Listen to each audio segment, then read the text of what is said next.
Hello, everyone. I hope that this is working correctly. I'm Burt Middleton, the Gout Killer. You are here for the very first Gout, the Gout Hangout. So I tried to start this a little bit ago, and it seems like I had technical difficulties. But I'm going to be doing this a couple times a month on Thursdays at 2 o'clock Mountain Standard Time, which is what time it is now, 2:01 actually to be exact. And now I am getting some kind of feedback. So I am going to try something here. I don't know if it's going to work or not, but I hope it will. So here we go. I just muted the other thing. Hopefully it didn't mute me talking to you. So I'm just going to go ahead and go on with this and see what happens. So if you are tuned in, thank you so much for tuning in, because I am trying to get this all worked out so that I can create a good format to get more information out there about gout and what to do about it.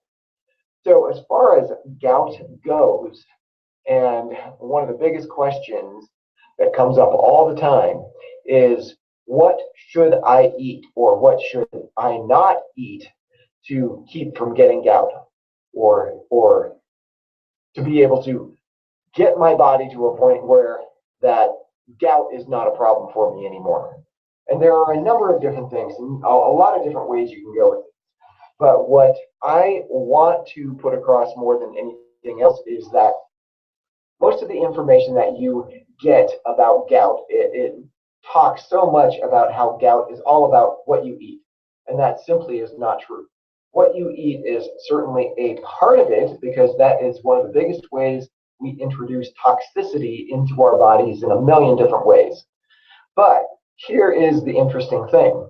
From way back, they keep trying to say red meat and shellfish and alcohol are the things you have to avoid, and there is a certain amount of truth to that. But then they go on to say a lot of things about asparagus and mushrooms and cauliflower and spinach and many different things, and it's true. The cell structure of every single cell of every plant, animal, and human being contains purine. Now, our bodies are made up of carbohydrates, of proteins, and of fats, and mainly water. But the three micronutrients are fats, carbohydrates, and proteins, and it's in the proteins that we get a lot of the purine. Now, a high purine diet is going to be a high protein diet. But here's the weirdest thing, is that they get so sidetracked on talking about red meat and shellfish and even beans. Beans and legumes can be very high protein and therefore very high purine. But what the problem is most people just don't eat that much red meat. I mean, some people, they might be eating a lot of hamburgers and steaks and stuff like that. And that certainly is probably not going to go in the right direction of what to do about gout.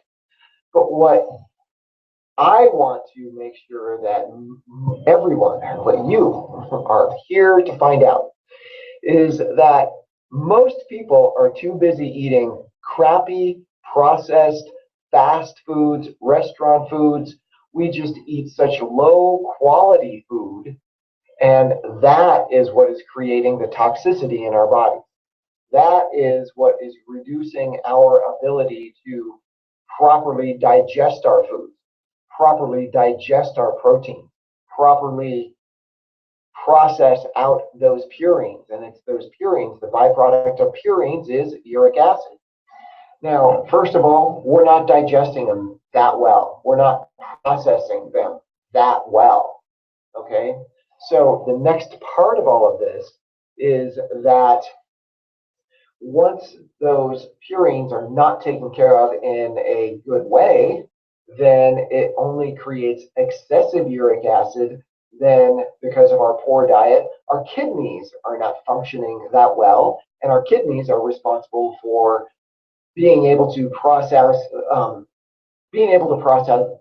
out the uric acid.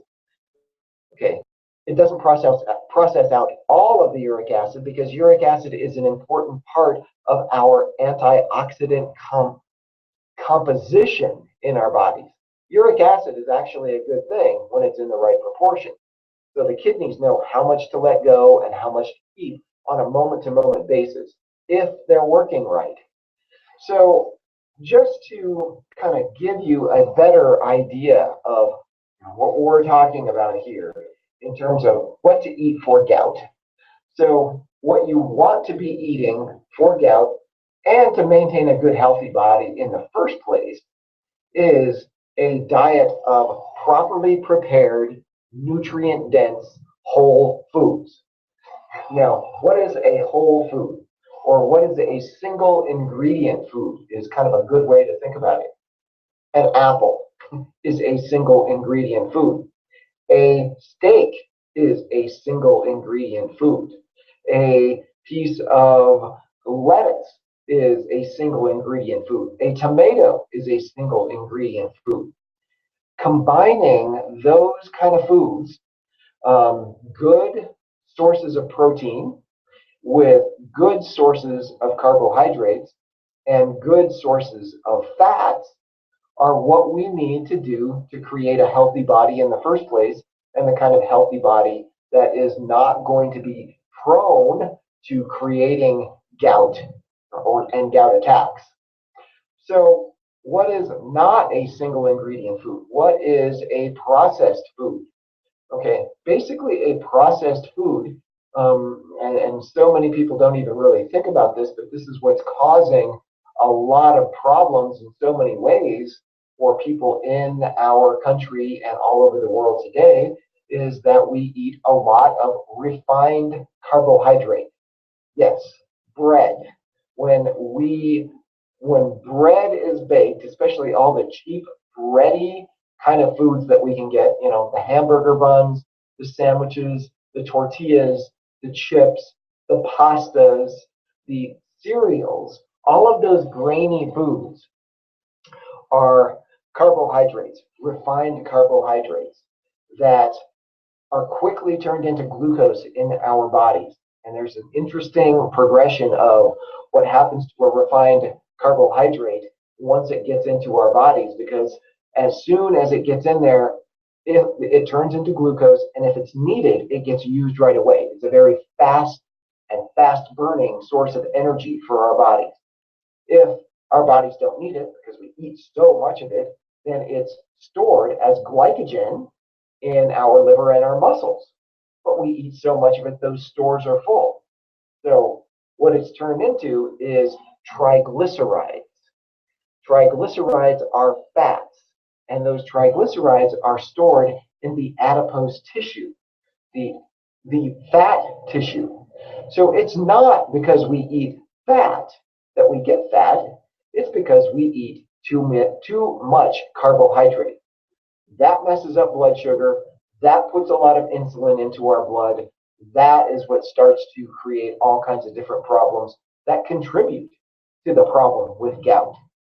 So stay away from processed foods, especially those refined carbohydrates. Move more in the direction of single ingredient foods like fresh fruits and fresh vegetables and good clean sources of protein, and do them in the right ratio. If you eat big salads and a little steak, a little bit of chicken, a little bit of fish, that's good. Okay? Eating bacon and eggs in the morning, skip the toast. Have it with a little bit of sauerkraut. If you make smoothies, mix them up with apples and ginger and spinach, and use something like an almond milk, not a soy milk, and crack a couple of raw eggs, as long as the raw eggs come from a really good source. Free-range chickens.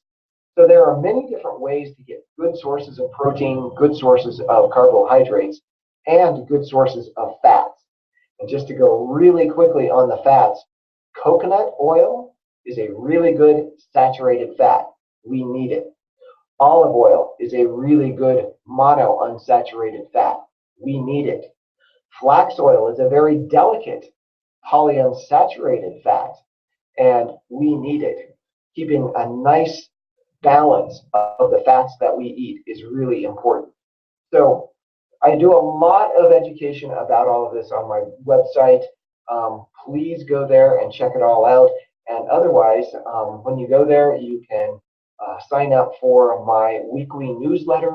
And I'm always putting more and more information in there. And if you would like to get a hold of me, there is even a contact page there. Now, something I'm going to be doing here pretty soon, in addition to these bi-monthly the Gout Hangouts, what I'm also going to be doing is I am doing a once a week phone call on Thursdays at noon Mountain Standard Time.